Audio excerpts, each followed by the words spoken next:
Hello. I am just waiting for Dr. Diane. Oh, yay, she's the first one. I'm so excited. I love it when our guest is the first one.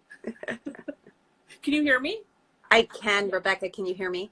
I can hear you. Oh, good. I usually sit and talk for a few minutes about absolutely nothing, and then I turn everyone off. And we got to give people time to get on. How's your day going, Rebecca? it's going. Good. You know, I guess I'm just like everybody else, having finding the new normal. Absolutely. My volume is really low. I'm just gonna try to adjust that for a second. Okay. All right. While we're waiting for people to come on, will you tell everyone a little bit about yourself? I love your profile, by the way. Oh, certainly. Well, I'm the Back to Love doc. My name is Dr. Diane. Last name is Strakowski, but it's so hard that I say, call me Diane. I'm a licensed psychologist. Hi, Dr. Tracy. Hey, how are you? Licensed psychologist. I'm based in California. I've been practicing for 20 years, though. I do actually regular mental health therapy. I work with depression, anxiety, OCD, chronic pain, chronic health problems, bipolar, etc., eating disorders, you name it. But in the last 5 years, I'm really a relationship expert. So I work with attachment theory. I'm an attachment specialist, and I help people understand who they are in their relationship. So if they're single, they can find love, or if they're a couple, that they can actually deepen their relationship, because I also do couples therapy too. I love that. And does attachment also work with parenting and, those kinds of? Absolutely. On my site, I have had an attachment therapist, parenting specialist, because attachment theory is really applicable to so many different areas. And it's really just understanding yourself and understanding your partner to then get your needs met. Perfect. So should we delve into you tell me, Rebecca. I just want to serve your followers and whatever it is that they would like. Yes, and I'm open to questions too. So I love your topic because it really is very applicable to what we're all going through right now. I know every state, and I live in Canada, so province has their own regulations and rules. But I heard California is kind of staying shut down for a while. We are, at least until the end of the month, and our governor has been on top of it. But Rebecca, what I tell people is that the pandemic has been an existential crisis in many ways, right? So couples are looking at their partner like, life is short. Do I want to do it with you? Because some couples are having real conflict, right? They're spending more time than ever together. But not only is there stress, financial stress, relational stress, but people's normal coping mechanisms are taken away, like going to the gym, meeting with friends. And so the things that you would normally do, you don't have access to. So I'm also telling people they should wait, though. I mean, it's a little bit hasty to make a decision based upon this stressor and how you and your partner are doing. So that's one crisis for couples, but the second is for singles, right? If you were thinking, well, I'm not so sure about dating, now suddenly it's like, yeah, I don't want to go through this on my own. Being single's hard. So it's an existential crisis in that way, but also I'm seeing it's bringing some clarity to people, either to work on their relationship or to start a new one, or really get clear on what it is that they want. So can you explain kind of why this is dredging up all of these things, all of these emotions for people, like people who never suffered with mental health issues before? That's exactly right. And Rebecca, as you know, I mean, oftentimes there were a lot of like walking wounded people, right? I mean, people are busy and we don't slow down enough to really kind of think or feel. And so I think the crises has brought everyone to a grinding halt in many ways. And let's not forget that there's anxiety in the background, right? Mm-hmm. There's so much anxiety. It's palpable, and depression, and people are cycling through these emotions quickly. I know even myself, I think it was the second week of the pandemic. I just had one day I cried all day. Cried. Just reading the paper, being overwhelmed with so many people's stories and the grief and the sadness and the fear that, you know, being an empathic person, it's just a lot to bear. I had that yesterday. Okay. And so people are having it. And people then said, I feel like I need to cry. And I said, let it go then. Because it's hitting us all at weird times. And you never know. It's going up and it's going down. And I say, be kind to yourself, right? Be empathic to yourself. Be compassionate, because we're all in this together, but we're all cycling through this experience of grief and anxiety. So how does this experience tie into attachment? Okay, perfect. So what I say, Rebecca, is this. My all-time key point that links everything is we are all like tea, okay? You don't know who someone is until you put them in hot water. Ooh, and that's a good one. Only when they're in hot water or under stress that we see someone's true attachment style come out, okay? So that's why this is the link between the stressors and what's happening now too. So in attachment theory, should I just give a primer on that? Yeah, that's good. Okay. Attachment theory was developed by a gentleman called John Bowlby back in the 1950s. And Dr. Bowlby was interesting enough studying orphan children at the end of World War II. They had no parents. He wanted to understand how that experience of having no parents would affect these young boys, and he observed them as they grew up, and to see if they would impact their romantic relationships. Well, Dr. Bowlby found out, of course, that yes, those young children had trouble forming adult romantic relationships because they had never attached to a primary caregiver.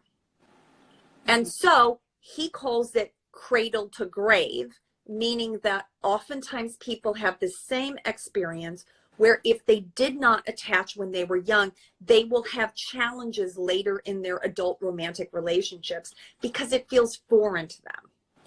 So we learn these set of coping skills and mechanisms as a result of our parenting.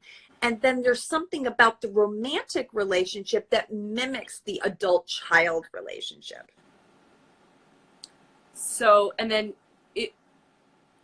let's say does it make a difference with the age or stage in which they didn't get their needs met? Well, so one could say this. The first 2 years of life are crucial. Okay. 2 years, somebody's saying, so what do you suggest for those who don't have a caregiver? And it doesn't have to be a parent. It just has to be a primary caregiver who is consistent. But the first 2 years of life are crucial, Rebecca, because that is when 80% of our brain is developed. And then your nervous system is developed too. And as a result of your brain development and your nervous system, you also think in certain ways and act in certain ways. And so you have these patterns of consistency. So in attachment theory, there are 4 primary ways to be attached. I'll just review them. Okay. One is secure. That's what you want. That means you had a parent who was attentive to you. And believe it or not, it only has to be like perfect 30% of the time. It doesn't have to be a parent. It? That's it. It doesn't have to be a parent who's perfect. So in parenting, we also have something we call the good enough mother. Okay. Doesn't have to be perfect, but she's there and she's consistent, and the child knows that they're unconditionally loved, and therefore they don't feel threatened. They trust adults. Okay. Good enough is a lot less pressure. Exactly. And that's the same thing even in dating or relationship. You don't have to be perfect. This whole idea that you have to like love yourself and be this perfect person, we're all flawed. And we can still find love. So secure is what you want. That means the parent was attuned and attentive. And we measure this, and it's called attachment science because it can be measured in a laboratory. And so they see, what they do is they put the child, an infant who's about anywhere from 18 to 24 months old, into a laboratory, and it's called the strange situation, where a stranger comes into the room and you see how the child responds to the stranger. That's the threat, or the hot water, for which the T is going to respond. So we see how children respond to the threat. And we also know, because we hook them up to a heart rate monitor and we measure their cortisol, which is how their stress hormones in our saliva, and we can measure that. So we know that the secure functioning child is actually less stressed. Okay. Then the other types, and supposedly Mary Ainsworth, who studied this after Dr. Bowlby, she said that 50% of the population was secure. I'm going to get to that because I don't think that's accurate. But then they said the next is anxious ambivalent. This is a child whose parents were mostly inconsistent. Okay. The child never learned that you're going to be there for me unconditionally. Okay. So this child had a parent who was inconsistent, there for me sometimes, not others. So what they learned is a certain level of arousal. This is the person who's anxious as an adult. They're always worried. Where do we stand? He said he was going to text me back. Uh-oh, I didn't hear from him. They're preoccupied with the relationship because they couldn't consistently get their needs met with their parent. And again, to no fault of the parent or to fault of the child, the parent could have been working, had many children, be self-absorbed. They probably had anxiety themselves. It's called epigenetics. This comes down multiple generations. Your parents did the best they could with what they had. So that's the anxious type. I call this person like nervous Nora. Nervous Nora, nervous Nick. I have a love style quiz. People take the quiz. They figure out who they are. So we have the secure person, secure Sophia, secure Steve. We've got nervous Nora, nervous Nick. The third type is the avoidant type. Also anxious. We call them anxious avoidant.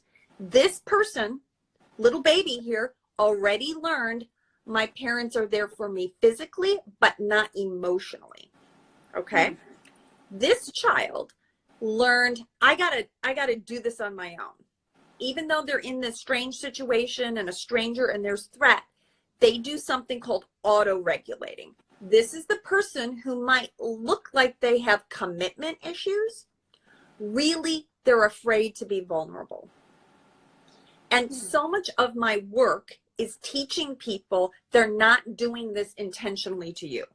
Okay? They are trying to cope with stress in hot water, and they just need time by themselves because that's what they learned. That's how they coped as a child.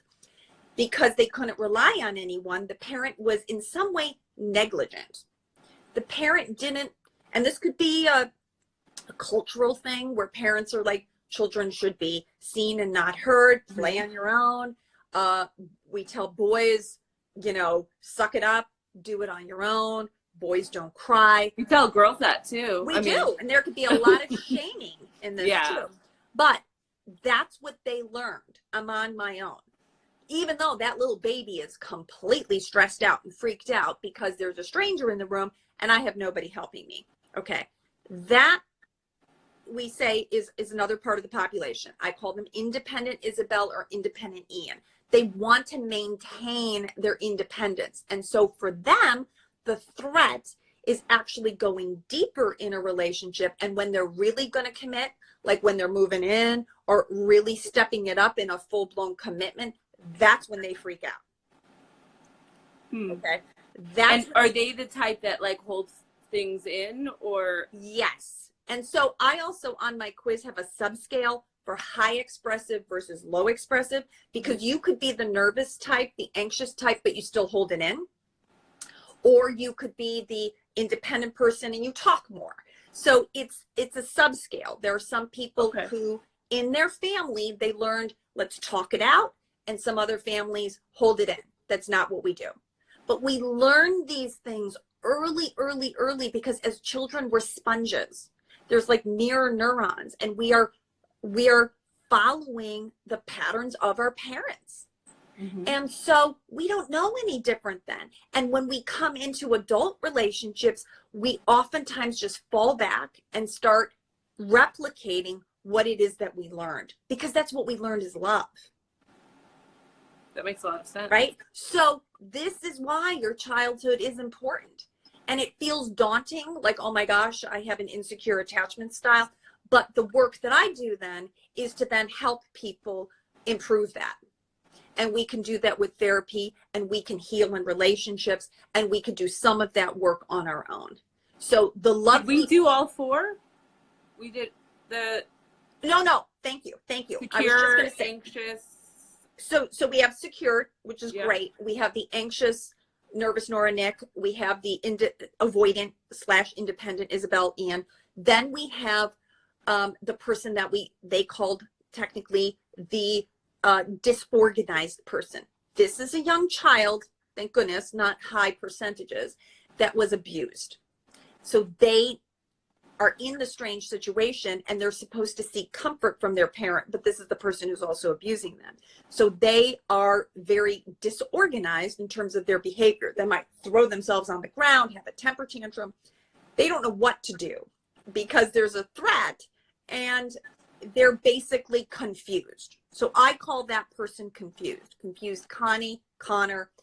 They oftentimes get triggered very easily, and getting into a relationship can be very challenging for them. Definitely get therapy, get help, because they might think that someone is trying to hurt them when they really don't, but they can be, remember, it's biology. So it's like, now my nervous system is really sending me these threat signals. It's not just my perception, it's how I feel. Mm-hmm. So we have to help them calm down. We have to help them understand what is healthy, what's a healthy give and take in a relationship. So, because they otherwise think it's unusual. Like, what do you want from me?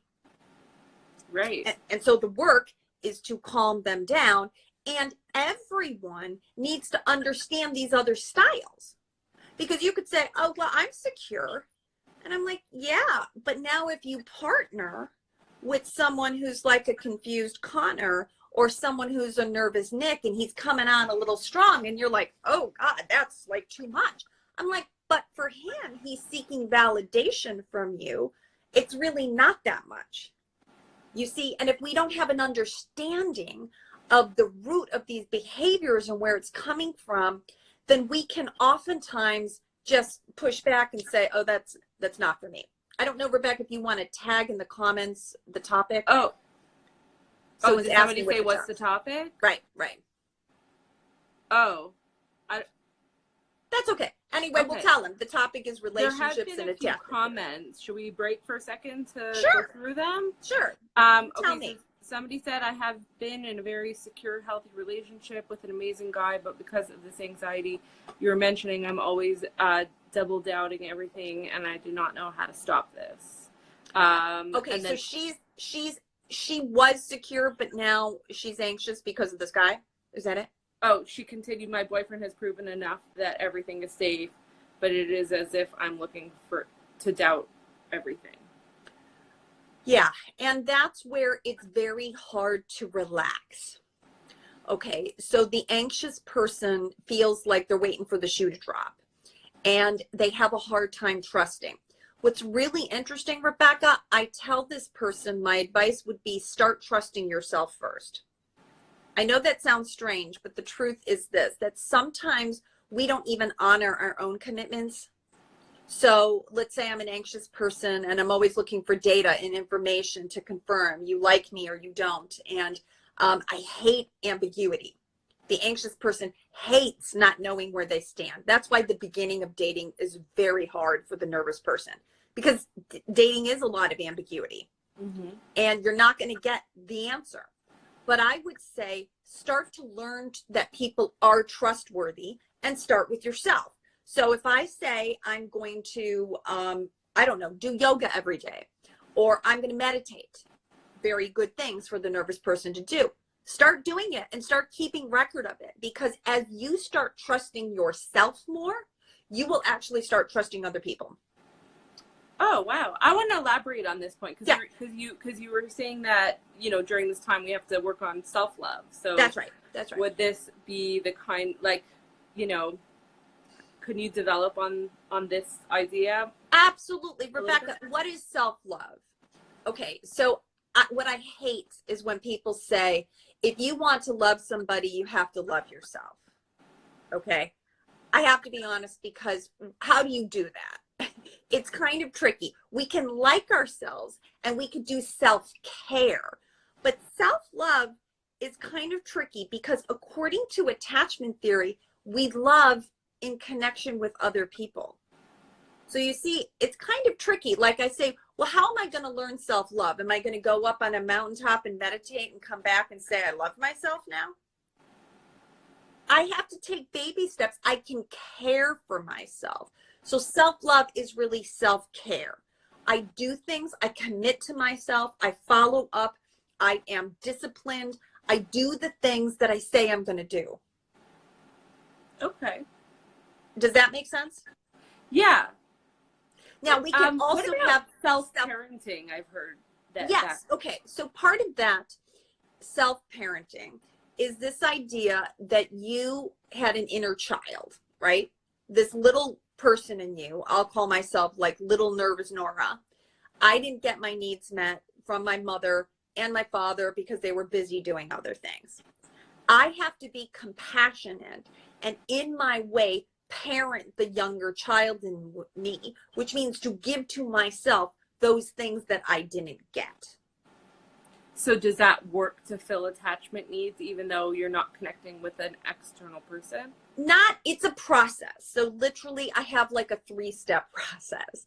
So I take people through this journey. This is not simple because it's therapy and also this is Instagram, right. Yeah. And I can't get into it. And, you know, people come see me for longer periods of time where we break this down. We have to teach you to rework these patterns, understand your patterns. Right. It's not so simple. What's that? It's not so simple. It's not so simple. So I can't just give you the answer. But it starts with recognizing your patterns. You didn't develop them in a vacuum. You develop them as legitimate coping strategies. And then you have to say, are these coping strategies helping me get what I want now? If I want an intimate partner, but I'm putting up all kinds of walls and boundaries, and I'm making you prove yourself and your love to me, or I'm sabotaging love by I'm testing you and fighting with you all the time, well, what am I doing? Mm-hmm. Right? You have to stop and say, that's not going to get you to where you want to go. So you have to change that. And it starts with calming yourself down, not being so agitated. Your nervous system is wired up. It starts with healing your inner child, reparenting yourself, creating a new narrative or a new story. And then it works with changing the way you think too, because your thoughts and your behaviors and your feelings are all related. And if I feel like I'm being threatened, I'm going to act with lots of barriers. Mm-hmm. So I have to think about this relationship differently. And I have to think, where is my partner coming from? Right? Because now we've got another person and I got to know their attachment style. I mean, that's why this stuff is so complex. And that's why I'm a couples therapist too. And I'll also never be out of work because there's so much of this dynamic happening. It's a lot. What if one of the couple doesn't want to do it? Well, I can definitely get improvement in a couple by just working with one person. It's like you're playing tennis and I'm going to switch up your swing and your partner's going to have to hit it differently. So it's okay. If your partner's resistant, I still work with the available person. And there are other couples therapists who would never do that. They would only work with a couple. So it's kind of a style thing. And sometimes, or I've worked before where I'm working with one person and then eventually they bring their partner in.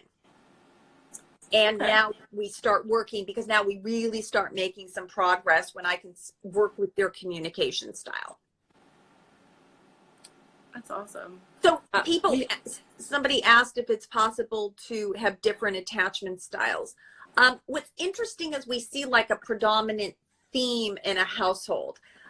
Like I could say, there's more anxiety in my household, but I'm a high expressive person and I have a sister who's a low expressive person, but we still both have anxiety.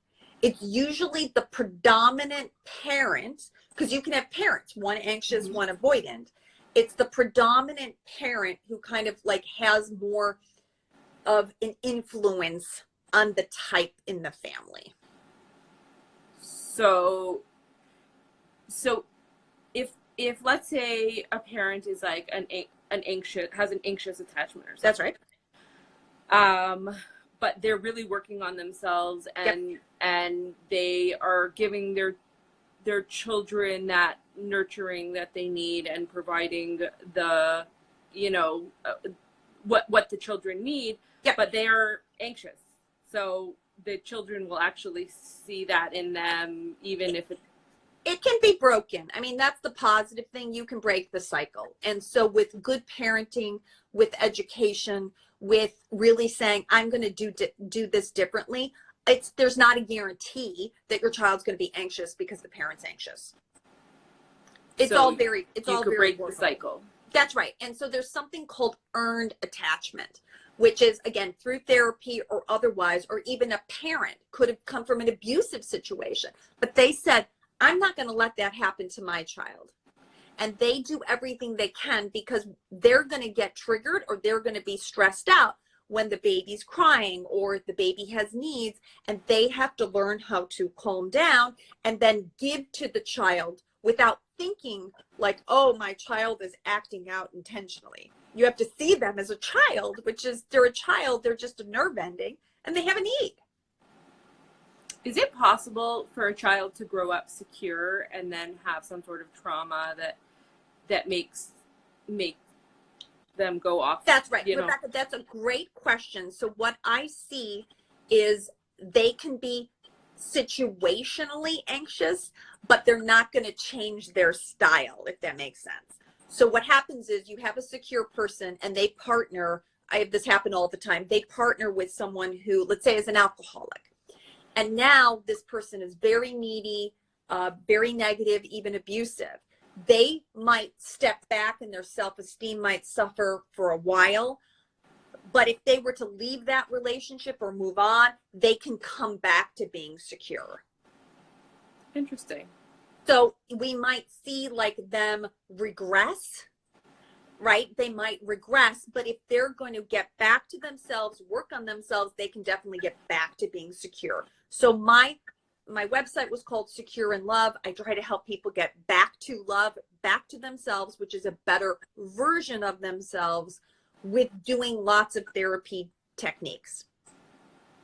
Got it. That makes sense, because again, the model is very positive, that even if you weren't born securely attached, you can earn your attachment through working certain steps and then being in a good relationship. That's awesome. So can you move from being avoidant to secure? Absolutely. Certainly you can. You can move from being anxious to being secure. The whole point is just getting to be secure enough. Again, not perfect, enough, but right. Secure enough. I love that. For people who like beat themselves up about not being enough, that's a good one. And Rebecca, I use my own story. I was single for a long time. I got married later in life, and I literally dated like hundreds of people and had failed relationships. I was engaged and that fell apart. And here I was, a couples therapist already, thinking like I was a fraud because people are saying, oh, are you married? I'm like, oh my God, I can't figure this out myself. But I went to 7 different therapists, 7. And not a single one said to me, and I was already a psychologist, you have an anxious attachment style. And had I known that earlier, I could have fixed it earlier. And so it was me kind of putting it together and then thinking, wait a minute, I know how to treat anxiety. I'm going to treat myself. I'm going to figure this out. And that's how I then got to a better place, met my husband, got married, and now I'm a secure person as a result of the work that I've done and a good relationship that I'm in. That's awesome. So I'm saying I've got to educate people on this. We got to spread the word, because if people don't know that this is who you are, because you use yourself as your own example, right? And the problem is we say things like, do unto others the way you want to be done unto. But you're only using yourself as your own reference point, right? You have to do unto your partner the way they want to be done unto, which means I have to take into consideration my attachment style and your attachment style, and we have to meet each other's needs. And if we don't do that, then what's going to happen is we're going to be dissatisfied, and those are going to be the couples who are going to split up after coronavirus. So if somebody is normally like self-absorbed and like not a very giving person, this would not be an easy thing for them to work on, would it? Well, you know, it's funny. I don't judge the behavior. Like, I wouldn't call it self-absorbed. I said that person's scared and they're trying to protect themselves, and they are, what they learned is that they had to turn inward, or they had to auto-regulate. I hear this all the time and on my posts, like, oh, I'll never date an avoidant. They're so selfish and difficult. And I'm like, they were just a child who didn't get their needs met. It feels really harsh to me to kind of cut people off. And I know people who can improve or change with the right kind of person who could draw them out, right? If you communicated like, hey, I've noticed that you're really withdrawn and you're not saying much, but when I share and I'm vulnerable, I want you to share equally, right? That's going to be an invitation versus, God, you're so self-absorbed. So many of these things are workable, more workable than people might think.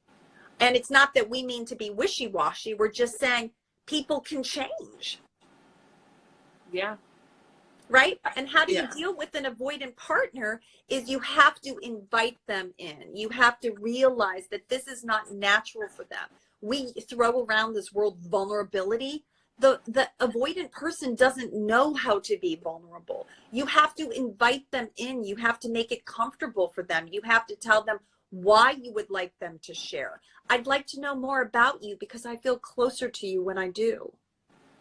Because historically it's been unsafe for them to be vulnerable. That's right. That's right. So why would they learn that opening up helped? You see, it's like you're asking me to share what I feel, but I have no reference point for doing this. So again, if you say, oh my gosh, you know, I feel so close to you when you tell me stories about yourself, then the person starts to get it, that this is why I should be doing this. Because and also like somebody who's like anxious. Yes. If they get anxious because of what the person says, then they might make them feel frazzled, or you know, like they could be kind of making it worse because they want them to share, but so we're all responsible for taking care of ourselves. So like the anxious person then would have to say, you know, when I don't hear from you, that makes me really anxious. Like you make plans with me, but you don't follow up. So I just want to tell you, if you want to see the best in me, you know, follow up. Let me know. Or if you want to change plans, that's fine. But like, give me a heads up, because I don't want to spend my time worrying, because that's what I do. So the whole point, Rebecca, is that we have to be authentic. Otherwise, like at the start of a relationship, you pretend to be really cool, but you're not, right? And then what happens as you get further along and you get in hot water, stuff starts to bubble up. This is why relationships sometimes end around 3-4 months, because now we start seeing some stuff, right? You can only suppress it for so long. And if you had been authentic and said, hey, I'm the kind of person who like needs a lot of attention, then you can reference that. That makes sense. So that's the whole point. And somebody gave me a compliment. Thank you so much. I am actually trying to get on YouTube. I'm actually going to do an online course. It's going to be called Find Your Flavor. I'm going to help people That's awesome. figure out what their flavor is. and how to then use this with other people, because it's an assessment tool. So one thing I want to leave you with, Rebecca, is that, so Dr. Bowlby did attachment science, figured this out, and he said 50% of the population secure, and the other like 20% and 25%, and then a smaller portion of people were the disorganized type. But I did my own test. I've done my own quiz, my love style quiz, and my data says that 42% of people are anxious. 42%, the majority. Only 23% are secure, and the other 27% are the avoidant type, and then the rest, 8%, is the confused type. And I think that's more reality. I think that's more what we're seeing. We see a lot. That's old data, right? It is old data. And the problem is it's data on children and not so relevant to data on adults. And if you've been burned and hurt consecutive times in relationships, right? Like that's going to affect you too. That's interesting. I just know that this is the most popular type. And so therefore those people need to understand themselves and work on themselves. And, I say take a wait and see approach with people, because you never know who someone is, but we have to be open-minded, and we also have to communicate well, because that's the only way to heal all of this is through good communication. So what would you say, there's a few questions, but maybe we'll scroll back after, but yeah, what would you say for people who are at home and they're feeling a little bit, too much togetherness, and, extra triggered lately. Yep. So how would understanding your own attachment style help support relationships? Absolutely. First off, your partner can't meet all your needs, right? And understand that we're all under stress. So we're all in hot water. This looks like the worst thing you've ever seen. So don't make a permanent long-term decision based upon how somebody's doing right now. It's actually not fair, right? I wouldn't want someone to judge me because I'm a little more cranky lately. That would feel harsh. But take care of yourself too. And instead of projecting onto your partner, I don't have any time to myself, do what you can. Carve out a little space. Go soak in the bathtub. Go read your book. If you go for a run. Do whatever you can to get to cope. And then try to communicate better with your partner. Please don't take this personally, but I just need a little more from you, or I need a little more space. But you've got to then get your needs met by communicating what the needs are, not acting out. And what would acting out look like as acting an adult? Out would be like, you're so defensive, you're so difficult, you don't do anything around the house. Instead of saying, I need a little help, can I get 20 minutes from you? Help me put the dishes away. We can say things that are just going to trigger our partner by them feeling defensive. And if we approach them with anger, yeah, they're going to be defensive. That's a good one. Yeah. So you got to express yourself. You have to be clear what it is that I need. What do I want? Sometimes people think they're being more clear than they are, but they're really not. They're just nagging, or they're just venting. And, still, if you need support from other people, reach out, call your friends, do a Zoom. But you can't expect your partner to meet all your needs, even in a great relationship. It's just too much. I wish I actually knew that when I was younger. When I was first married, I felt like my husband was supposed to be everything. Yes. To me. And that was a lot of pressure on him. And thank God I learned somewhat earlier on that I needed to be a little bit more independent, and I feel bad for him looking back, and lots of pressure. That's exactly right. But a lot of people, we have this, we don't know. And when we're young, or we think we should, have this feeling, and we should know without the benefit of a doubt, and you'll just know when you know. And we're also influenced by the media and movies, and fairy tales, The Notebook, and he should build you a house and write you letters every day, and it's like, these are all things that we grow up on in Disney, and it does affect us in terms of our ranking about our expectations. Mm-hmm. And then you have to realize, oh, I'm the common denominator in all these relationships. I got to look at me. And what am I going to do to heal my own attachment wounds? How am I going to take care of myself so I'm coming into the relationship already in a better place? I really like that. Right. It's all very positive. And then it's finding the right therapist. Usually, there are attachment-based therapists. There are trauma-based therapists. If you have been abused, you're going to need a trauma-informed therapist. And part of that is, there's lots of great books out there. Attached is one of them that I absolutely love. Stan Tacton has a CD set called Your Brain on Love. It's excellent. It talks about the different types. I'm doing my own work on all of this. So there's lots of resources. Are you writing a book? I am. Yeah, that's why I actually Ooh. started my Instagram. Yeah. Oh, I can't wait. Yeah. I started that a few years ago because, of course, everything in the publishing world is, if you don't have a following, you've got nothing. So anyway, yes, that's why I'm working on all this collateral. But that's so exciting. Yeah, thank you. Actually, it's going to be for single women on dating based using attachment theory. That's amazing. We do have a lot of singles in our community, so that's amazing. And Rebecca, I'll get to other books because I do want to write for couples too, because I really am passionate about couples. And I think everybody who knows the theory and really gets into it more and then starts applying it in their own relationships, they just love it. And they think, why didn't I know about this sooner? And I felt the same. If only I had known, I think it would have saved me, or it would have saved you, or, if early in your marriage, you would have, it's just information. Yeah. Yeah. I probably could write a book full of I wish I would have known. Absolutely. And we all do. And I look back but where was the information, right? We don't take a relationship 101 course usually. No, we should, but we don't. Yeah. Were there any other questions that you thought? Yeah. So I scrolled. So you covered a lot, a few questions. You covered the answers even without answering their specific questions.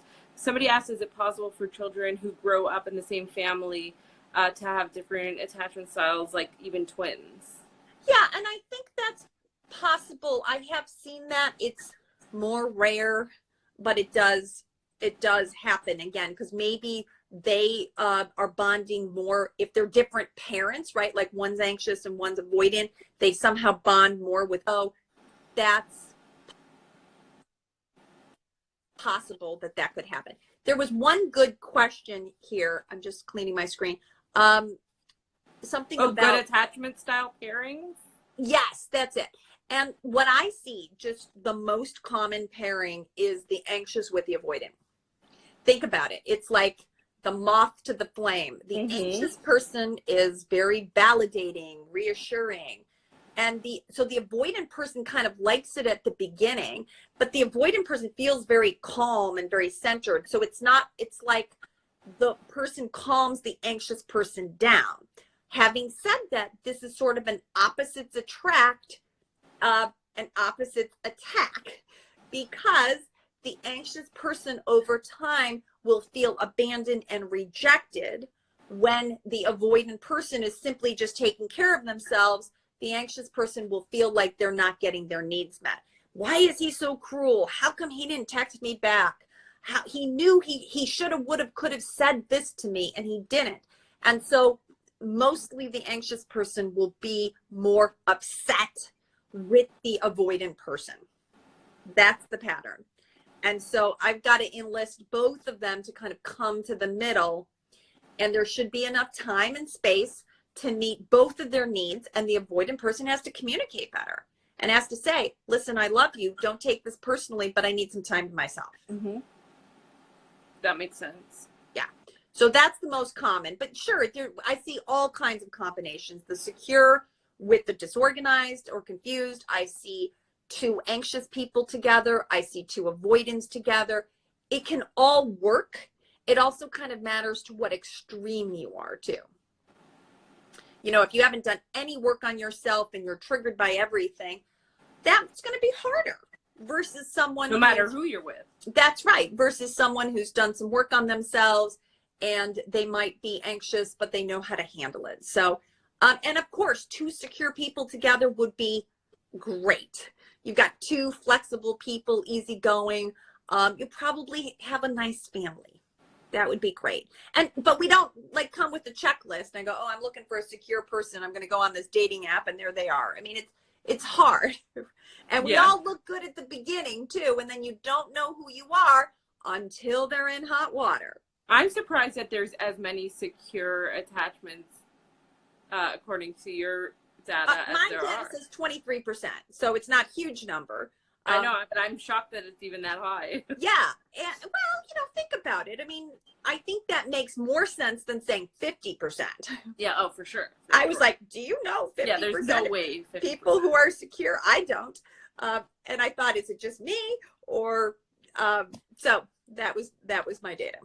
So we're running out of time. There was actually another good question, but I think we need to wrap up because it might cut us off soon. Sure. But maybe you want to do like a video on your own page after, like a short IGTV video or something to answer some that are. I think this is a great question. Are you supposed to have any expectations from a partner? Because it is a good question because it kind of. Well, the truth is this: we in a relationship are tethered together. You can't help it, but of course you're going to have expectations. And if two people are interdependent, meaning you rely on each other for some things, of course. So you can't expect to go into a relationship and have no expectations. Why are you together then? But it's just not expecting too much or expecting them to be your everything, as you said. You have to be realistic. And it's a dance. It's a dance, absolutely. And you've got some of your own stuff. You might be overreacting based upon your past or your triggers. And but your partner has needs too. So it is really a balance to kind of pay attention to both people. Okay. So I just want to thank you so much. You're I welcome. feel like I learned so much, and I actually have read a lot of books on attachment, but I feel like you really, pulled it all together in a very easy to understand way. And are like, if anyone wants to get in touch with you, everything is going to be on Instagram. That's where I live. So Back to Love Doc. There's my website, and my new website's coming out soon. My course is coming out in July. The book, who knows when? It'll be later than that. But I hope soon. Well, publishing's down right now, but all of that is down the line. Follow me, and then I'm going to have a newsletter and my blog. And are you taking new clients if anyone's in California? Only if they're in California, because that's where my license is. So if I get recommendations from elsewhere, I'm so sorry, I just can't see people who are not in California. And I'm doing virtual therapy because obviously that's what everyone's doing. Yeah. So okay, perfect. Well, thank you so much, Rebecca. Thank you for having me. I appreciate your the Project Proactive and raising mental health awareness, especially this month, this Mental Health Awareness Month. Oh gosh, yeah. Okay. Hopefully it will be saved. Yes. Like a few people asked. Yes, I usually try to save it. Sometimes it works, sometimes it doesn't. Okay, at the end it should ask you if you want to save it. Yes. Oh yeah, it usually saves for 24 hours. Yes. But then it doesn't always save. Like, we don't always get it saved past that, but we'll work on it. Okay, I know I have the same dilemma. Okay, Rebecca, thank you. Bye. Okay. Have a good night. Okay.